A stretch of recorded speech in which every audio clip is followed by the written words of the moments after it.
Nah, malam ini Mbah Robin masih bersama teman-teman yang ada di sini di Atmanagari, sekolah yang tampaknya bukan sekolah. Dan kali ini saya mendapatkan sebuah spanduk yang menurut saya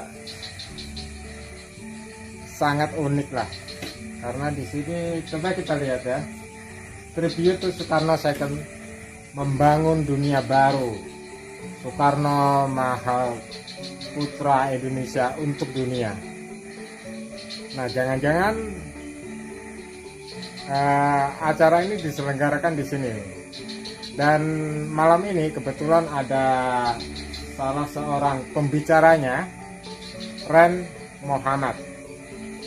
Saya mau berbincang-bincang sedikit tentang Soekarno ini bersama Ren Muhammad. Oke, kita tunggu. Terus saya Sampurasun, Nampes. Rahayu. Rahayu. Assalamualaikum warahmatullahi wabarakatuh. Kebetulan malam ini saya bertemu dengan salah satu pembicara ini dari spanduk ini tentang Bung Karno, Sang Mahaputra untuk dunia. Kebetulan Bang Reno ini adalah salah satu pembicaranya. Saya ingin ngobrol-ngobrol sedikit tentang Soekarno. Bang Reno, oh ya, yang saya tahu adalah Bang Reno ini juga salah satu pendiri dari sekolah Atmanagari. Kira-kira bisa nggak sih dihubungkan nanti? Kita ingin korek-korek sedikit ya tentang semua itu. Nah, Bang Reno, yang ingin saya tahu adalah, kalau cerita tentang Bung Karno kan sudah banyak ya di buku-buku cerita, tapi saya ingin tahu adalah sisi lain yang banyak masyarakat itu tidak tahu. Ada tidak nih sisi lain dari Bung Karno yang tidak banyak diketahui oleh masyarakat? Apa itu Bang Reno? Yang pertama ini Kang, Bung Karno itu orangnya kan nggak bisa lepas dari ramai gitu ya. Jadi beliau itu waktu dibuang tahun 28 ya kalau nggak salah, buang tahun segitu ke ND yang pertama kali. Nah, salah satu bakat Bung Karno yang selama masa perjuangannya di Bandung gak ketahuan itu nongol di ND, yaitu ketika beliau membuat teater Kelimutu. Karena di situ ada danau 3 warna kan, di Kelimutu ND itu. Di situ Bung Karno mengobati sepinya, jauh dari peradaban, tinggal di tempat terpencil, bareng keluarga kecil, cuma ditemani salah seorang anak yang suka dagang kue sama Bu Inggit, namanya Riwuga. Nah, dari Riwuga ini Bung Karno mengenal warga ND, satu wilayah tempat pembuangannya itu, terus diajak berteater. Ini uniknya, di zaman itu sudah ada Dardanella namanya. Dardanella, tapi teaternya tidak seperti yang digagas Bung Karno. Bung Karno bikin teaternya kayak gini. Dia yang tulis, dia yang sutradarain, dia yang ngajarin aktornya, sekaligus menirukan cara bermainnya, karena Bung Karno harus pakai bahasa ND untuk bisa mengajari si aktor itu. Dia menjadi aktrisnya, karena waktu itu seluruh pemain perempuan dimainkan laki-laki. Jadi di ceritanya Bung Karno itu bakpaunya dimasukin ke dada supaya dia punya payudara gitu. Pakai rok, di make upin. Nah, dia juga yang menata rias, dia yang bikin backdrop panggung, dia yang main musik karena Bung Karno bisa main piano. Terus Bung Karno juga yang bikin manajer pertunjukannya bersama Bu Inggit. Jadi itu sudah jual kacis. Jadi penonton yang masuk tuh mungkin, kalau di ceritanya itu kata Bung Karno bawa singkong, bawa umbi-umbian buat ini biaya pertunjukan. Pemain-pemainnya itu ya petani-petani, nelayan-nelayan. Yang lucunya itu mereka diajak Bung Karno main teater yang naskahnya itu berat-berat untuk ukuran zaman itu. Bahkan untuk ukuran zaman ini, karena apa? Bentuk teaternya nggak ada seperti naskah hari ini, plot apa gitu nggak, ada dialog, nggak pakai gitu Bung Karno. Jadi plotnya aja, dialognya di didikte terus dihafal gitu. Jadi bentuk pertunjukannya itu tidak seperti pertunjukan zaman modern waktu itu. Di Dardanella ada latihan serius gitu ya, terus pertunjukannya itu menggunakan konsep panggung barat. Nah Bung Karno nggak pakai itu. Tapi yang menarik semuanya dikerjakan Bung Karno. Penata kostum itu peninggalan-peninggalannya masih ada kok. Bikin 11 naskah, satu di antara yang paling fenomenal Bung Karno nulis judul naskahnya 1945. Indonesia 1945. Padahal belum merdeka. Ya, belum itu masih tahun merdeka. 30-an. Jadi Bung Karno sudah punya bayangan Indonesia akan merdeka. Karena beliau punya kemampuan membaca kondisi global kan. Entah dengan cara apa, yang penting Bung Karno meramal Indonesia merdeka tahun 45. Bulannya memang nggak disebut di naskah itu. Bulannya tidak disebut. Itu yang pertama. Terus yang berikutnya dari ND dibuang ke Bengkulu kan. Bung Karno malaria, Bu Inggit protes sama Belanda, suamiku kalau tidak segera ditangani akan mati. Dibawa ke Bengkulu, diobati. Sampai di Bengkulu, singgah di rumah ibunya Ibu Fatma itu ya, Ahmad Hasan. Terus bergaul lagi dengan warga sekitar, main teater lagi. Nama teaternya Monte Carlo. Jadi kalau nggak salah tuh di ND sekitar 5 atau 6 naskah, di Bengkulu ada 5. Jadi 11. Total 11 yang terselamatkan, nggak tahu sisanya. Posternya masih ada, kostumnya masih ada, beberapa memorabilia dari Monte Carlo dan Kelimutu itu masih ada. Bahkan beberapa pemain-pemainnya itu masih hidup, ada sekitar 3 orang. Jadi usianya sekarang udah sepuh sekali ya. Tapi cerita mereka itu yang membuat kita jadi paham apa yang Masih hidup itu sampai sekarang. masih hidup. Ya mungkin udah 90-an mau 100 kali.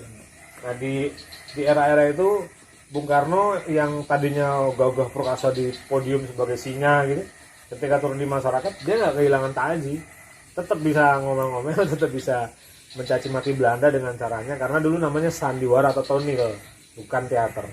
Tonil atau sandiwara itu sandiwara, ada sandi yang dimainkan. Jadi ada pesan-pesan rahasia untuk pejuang Republik di luar. Soekarno masih hidup, Soekarno masih punya gairah untuk berjuang. Soekarno nggak akan bisa dibunuh dengan cara apapun kecuali dijauhkan dari rakyatnya.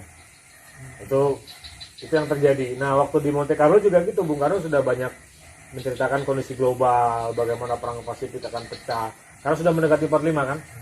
Terbukti ketika Bung Karno ditangkap sama Jepang mendarat di pantai barat Sumatera, Bung Karno tadinya mau diterbangkan ke Australia, ternyata malah dibawa ke Padang sama Jepang. Seperti yang diceritakan Bung Karno di naskah-naskah itu. Nah selain cerita-cerita tadi, sisi-sisi humanis yang terjadi di zaman masa Bung Karno dibuang itu, Bung Karno itu ternyata sangat terampil berkebun. Jadi dia bukan cuma seorang negarawan, orator ulung, teknokrat karena beliau insinyur, tapi dia ahli kebun. Jadi dia menata kebunnya sendiri di rumahnya tuh yang di ND. Bengkulu juga Bung Karno berkebun. Bahkan sampai Bung Karno tinggal di Pegangsaan yang sekarang jadi Tugu Proklamasi itu Bung Karno berkebun bareng sama Bu Inggit, ngajak orang-orang rumah yang ikut membantu beliau gitu. Berkebun, terutama kebun-kebun yang hasilnya bisa dimakan. Garden food gitu ya istilahnya. Itu yang kedua, Bung Karno ahli tanam-tanaman. Oh, satu lagi, waktu di istana, Bung Karno masuk istana sebagai Presiden Republik Indonesia itu, ya saban pagi dan sore ya ngelilingi istana, ngecek tanam-tanamannya. Bahkan yang tanaman yang keinjek sama tukang kebun dia tahu. Ya. Termasuk pohon beringin yang ada di Istana Merdeka sekarang, itu Bung Karno yang tanam. Jadi Bung Karno itu sangat mencintai lingkungan. Itu yang kedua. Yang ketiga, Bung Karno itu selain kolektor, jadi Bung Karno bisa disebut sebagai bapak teater Indonesia modern. Bung Karno juga sangat paham dengan lingkungan. Yang ketiga, Bung Karno sering ditahbis sebagai bapak seni rupa. Bukan cuma itu, Bung Karno bisa ngelukis. Itu diakui sama Avandi. Yang Dullah atau Avandi ya, ada 2 pelukis yang terkenal ikut menemani Bung Karno mengumpulkan koleksi-koleksi lukisan terbaik dunia itu. Dullah itu pernah nemenin Bung Karno ngelukis di Istana Cipanas. Dari mulai masih kanvas putih jadi sketch sampai jadi. Dullah aja bingung. Seandainya Bung Karno nggak jadi presiden, jadi pelukis terkenal di dunia itu. Karena lukisannya bagus sekali. Itu karyanya ada? Ada masih disimpan di sana. 3. Nah dari situ barangkali Mbah Robin ada apa yang mau didiskusikan? Oke. Bung Karno itu belajar teater dari mana ya? Itu dia pertanyaannya itu. Jadi kemungkinan sih ilmu itu didapat Bung Karno waktu pertama kan dia tinggalnya di pojok Krapak ya, di daerah Jombang aja. Pojok Krapak itu masih ada ketoprak gitu ya Kak Mbah. terus ada ya seni rakyat itu, wayang, karena Bung Karno itu seneng wayang. Mestinya dia terinspirasi dari itu, bagaimana dalang beber wayangnya itu sendirian, ribuan suara atau karakter dia mainkan. Karena ketika Bung Karno tidak ada dalang tanpa pesan ya. nah begitu kan, waktu dalang itu mainkan lakon apa Arjuna Wiwaha, Sosrobahu, itu kan pasti ada pesan yang mau disampaikan. Nah Bung Karno itu waktu bikin tonel di Kelimutu dan Monte Carlo, kecenderungan dalangnya itu kelihatan. Tadi kan sendirian semuanya itu, walaupun one man show tapi semua digarap serius gitu, kostumnya, make upnya, poster gitu, ketahuan seninya rakyat Indonesia tuh. Nah mungkin tambahan pengetahuan teater yang lain didapat ketika Bung Karno di ABS Surabaya, karena waktu itu kan tahu Belanda ya, kesenian atau estetika itu kan penting bagi mereka di sekolah. Jadi nggak mungkin anak-anak Belanda di ABS atau di ILS, ILO itu nggak belajar teater, tapi teater barat. Nah Bung Karno menyebutnya kan tonil, tulisan Belandanya TONEL. Apa itu tonil? Sandiwara. Nah itu sampai di eranya generasi kedua pahlawan kita itu masih melakukan tonil itu, sandiwara itu, terutama Jepang. Ketika Jepang masih tahun 42 itu kita masih pakai sandiwara untuk menyembunyikan perjuangan di atas tanah, kan mereka banyak di bawah tanah tuh, terutama PKI dan lain-lain. Itu sisa-sisa Bung Karno gitu kan. Jadi terutama generasi muda ini macam saya tidak tahu sama sekali cerita tentang itu. Jadi beruntung sekali ya kita mendapatkan Bang Ren pada malam hari ini. Apa yang membuat Bang Ren itu kok kalau ditaruh di spanduk itu kok saya simpulkan itu begitu mencintai sama Soekarno ini? Alasan pribadinya apa ya? Secara prinsip ya, gini Mbak, Bung Karno itu bukan cuma sebagai presiden atau manusia Indonesia pertama, anggaplah gitu ya, karena Republik Indonesia kan beliau yang dirikan. Beliau tuh hidupnya saja sudah inspirasi. Bahkan hal paling sepele dari Bung Karno pun inspirasi. Misalnya, nah ini misalnya banyak. Contoh begini ya, satu kali Bung Karno berkunjung ke Yugoslavia. Simbah waktu itu kan mungkin mengalami masa-masanya Bruce Tito ya. Bagaimana Yugo menandingi Eropa Barat, Eropa Timur. Di situ ada Jerman, ada Prancis, ada Inggris ya. Nah Yugo ini tandingannya. Itu kan presidennya Yugo itu Joseph Broz Tito. Jadi Tito itu sama Bung Karno tuh begini. Tapi satu kali ketika Bung Karno mau pulang dari Yugo ditanya Bung Karno nanya gini, Tito, kamu punya negara seluas Yugoslavia, setengah negara saya, apa yang mau kamu tinggalkan pada bangsamu? Ya komunisme, kata Tito. Itu pasti hancur, kata Soekarno. Nah Bung Karno, kamu punya apa? Saya punya Pancasila, kata Bung Karno.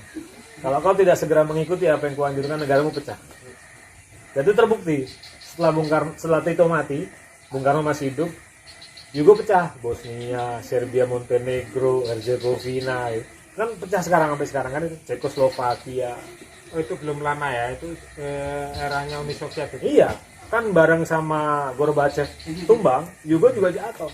Pecah perang Bosnia itu, satu diantaranya kan Indonesia turut mendamaikan dengan mengirim milisi Garuda SBY di dalamnya itu belum jadi presiden. Itu salah satu cerita sederhana sekali karena ngobrolnya sederhana aja. Tapi Bung Karno memberitahu Tito, harusnya kamu pakai Pancasila seperti yang saya ajarkan di negeri saya. Itu satu. Yang kedua itu Bung Karno punya hubungan akrab dengan siapapun pemimpin dunia waktu itu. Mau yang namanya Kennedy, mau yang namanya Eisenhower, mau yang namanya Khrushchev, mau yang namanya Mao Zedong, Paman Ho. Semua pemimpin dunia waktu itu menjadi sahabatnya sekaligus menjadi mentornya. Nah, mentornya ini kisah menariknya tuh, satu kali ada pemuda umur 17 tahun datang dari negeri Afrika, salah satu negeri Afrika, berkunjung ke Indonesia, ke kota Bandung tahun 55 tuh, Mbak, datang. Itu kan ada di konferensi Asia Afrika ya, Bung Karno lagi gagah-gagahnya. Dia datang hanya untuk melihat sosok Soekarno dari jarak dekat. Nah, satu kali, itu cerita kita tinggalkan, satu kali Indonesia berubah, Bung Karno sudah meninggal, Soeharto jadi presiden. KAA berikutnya digelar tapi tidak segagah waktu zaman Bung Karno. Si pemuda ini udah jadi presiden Afrika Selatan, namanya Nelson Mandela. pejuang apartheid.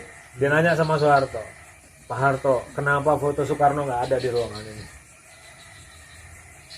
Kata Pak Harto, ya besok saya pasang. Itu Mandela ya. Dia sangat menghormati dan mengagumi Bung Karno sampai di tingkat yang paling nggak masuk akal. Banyak yang kayak gitu di sisi kehidupannya Bung Karno itu. Termasuk yang disampaikan Bung Karno sendiri, saya dibenci dan dicintai seperti bandit, kata Bung Karno. Makanya di zaman beliau itu kan yang membenci Bung Karno banyak, yang mencintai Bung Karno habis-habisan ya banyak. Sampai hari ini bahkan. Cuma ya tetap kebesarannya Bung Karno nggak bisa dilampaui sama kebencian siapapun. Bahkan orang-orang di barat sana juga begini kan. Satu-satunya presiden yang dapat 3 medali dari Vatikan, langsung paus yang kasih. Belum pernah ada presiden kayak gitu sampai hari ini. Satu-satunya presiden yang punya gelar doktor honoris causa 32. Satu-satunya presiden yang menulis puluhan buku serius sendirian. Tidak seperti presiden-presiden kita yang lain yang bukunya buku-buku murahan. Mungkin juga ditulis orang lain. Bung Karno nulis buku Indonesia Menggugat di penjara, di Sukamiskin, di atas tempat buang air besarnya sendiri. Dia balik gitu kan, pagi dia pakai buat buang air besar, malam dia balik pakai kaleng kerupuk gitu loh Mbak, kaleng kerupuk yang kita sering beli itu. Terus satu-satunya terpidana di zaman itu Belanda yang lagi galak-galaknya menceramai Dewan Hakim 8 jam tanpa jeda. Baca Indonesia Menggugat itu loh, kan mendunia sekali kan pidato. Itu sisi-sisi lain yang saya kira pantas dipelajari sama dulu kita di sana ya. Bung Karno itu memang anugerah besar itu bagi bangsa Indonesia itu. Anugerah yang belum sampai hari ini belum ada gantinya. Gitu Pak.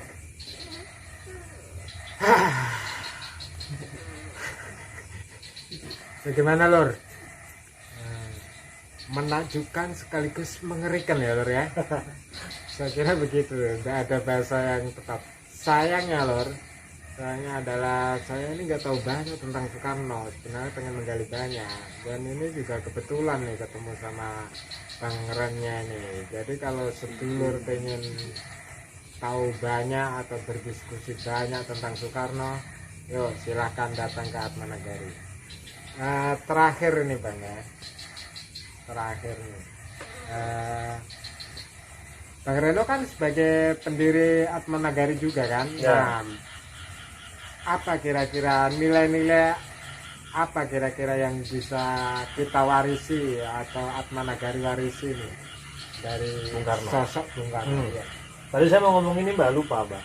Jadi waktu Bung Karno itu masih usia 20-an, belasan atau 20 kan dia nyantri di rumahnya Cokroaminoto. Cokroaminoto sudah bersahabat sama Tan Malaka, Abdul Muiz, Ahmad Rifai, Husein Jadi Ningrat, terus ada Tirto Adi Suryo, Bapak Pers Indonesia itu. Bung Karno yang masih muda belia ini menyerap kemampuan mereka itu dengan baik. Satu diantaranya ini, Tan Malaka itu kan terkenal sebagai pendiri sekolah rakyat. Itu salah satu yang nggak disadari orang-orang Indonesia hari ini.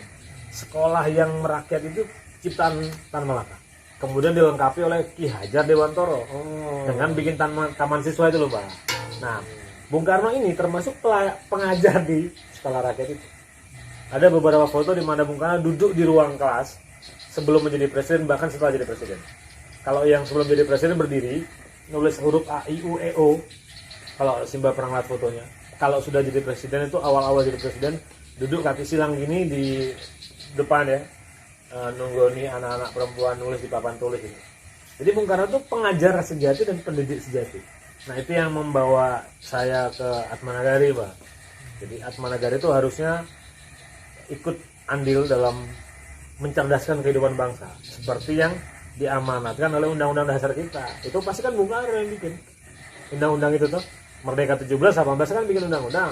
Kan Bung Karno membawa pesan-pesan dari para mentornya, terutama Tan Malaka dan Ki Hajar Dewantoro yang membuat taman siswa dan lagu Indonesia Raya. Atma Nagari spiritnya di situ. Jadi gimana caranya adik-adik yang ikut terlibat di sekolah ini mau jadi siswa, jadi alumninya, jadi aktivisnya harus membawa semangat mencerdaskan kehidupan bangsa. Dan ikut menjaga ketertiban dunia. Dengan apa? Wow. Ya dengan menertibkan negerinya sendiri dulu.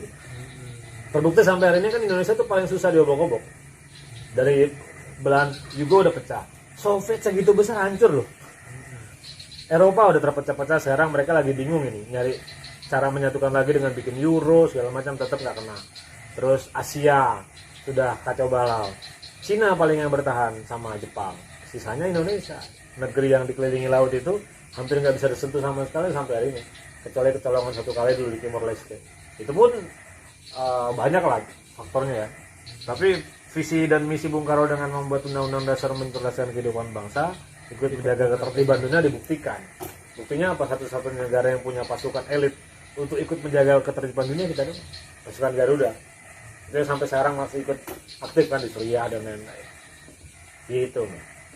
Aduh, terima kasih pemirsa ya buat Bang Reno. Kita doakan deh mudah-mudahan kebersamaannya bersama Atma Nagari juga.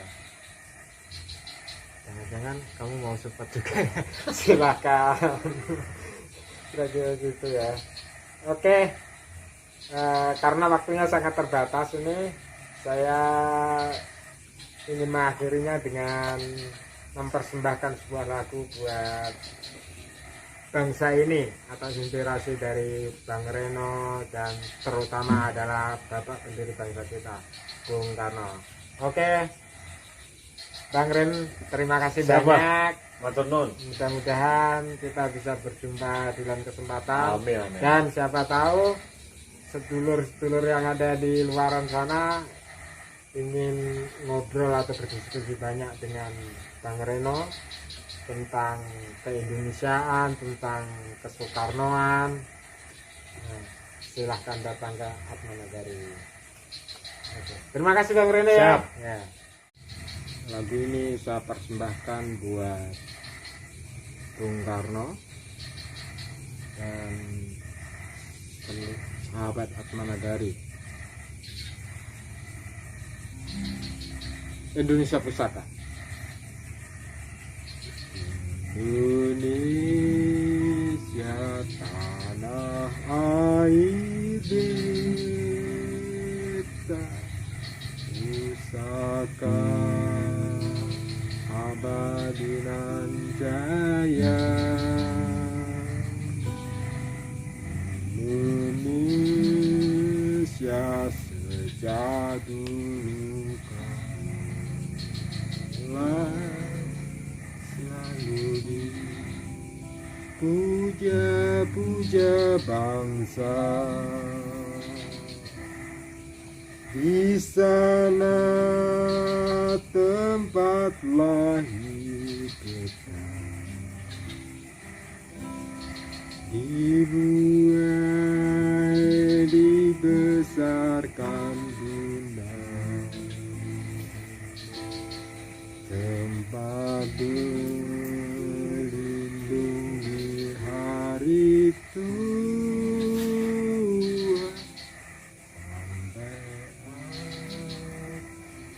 Menutup mata. Semoga apa yang diwariskan oleh Bung Karno bisa kita jaga dengan baik, bisa kita rawat dengan baik, bisa kita tingkatkan dengan jauh lebih baik. Karena itu daripada kita suka gontok-gontokan, rasa persaudaraan bersama anak Nusantara, sama anak negeri patut kita jaga. Jangan lupa di tengah pandemi ini selalu tingkatkan, selalu jaga kesehatan, dan tetaplah untuk berkreativitas. Sampurasun, Rahayu. Assalamualaikum warahmatullahi wabarakatuh.